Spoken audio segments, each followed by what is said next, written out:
The sun had set on Karbala, and the darkness of night had engulfed the city.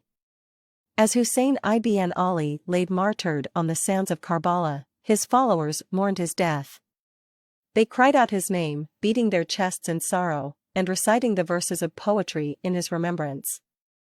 Their tears mixed with the dust of Karbala, watering the earth which had witnessed the greatest tragedy of human history.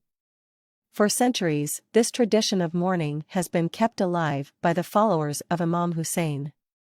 They gather in the month of Muharram, dressed in black, and relive the pain and suffering of the Imam and his family.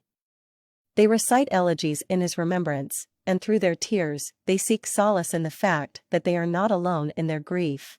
As a child, Zoya had been introduced to the tradition of Azadari by her mother. She had taken her to the Majlis, where the recitation of elegies took place. She had seen men and women collectively weep over the tragedy of Karbala. Zoya could feel their pain, and she wondered how a tragedy that had occurred centuries ago could still affect so many people.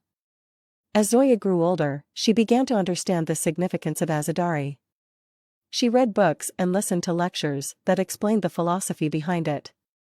She learned that Azadari wasn't merely a ritual of mourning, it was a call to action. It was a reminder that Hussain ibn Ali's sacrifice was a stand against tyranny, a call for justice, and a refusal to submit to oppression. For Zoya, Azadari became a way of life. She felt Hussein's spirit guiding her, reminding her always to stand up for what was right. He became her role model, and she emulated his example in her everyday life. She volunteered at homeless shelters, participated in rallies for social justice, and donated to charitable causes.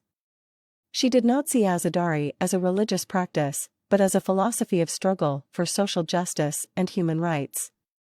As Zoya sat in the mosque, listening to the recitation of elegies, she felt a deep connection to Hussain ibn Ali.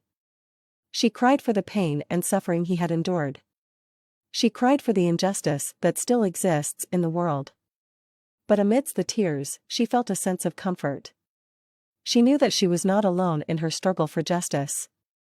She was a part of a community of people that had dedicated themselves to emulating the principles that Hussain ibn Ali had stood for.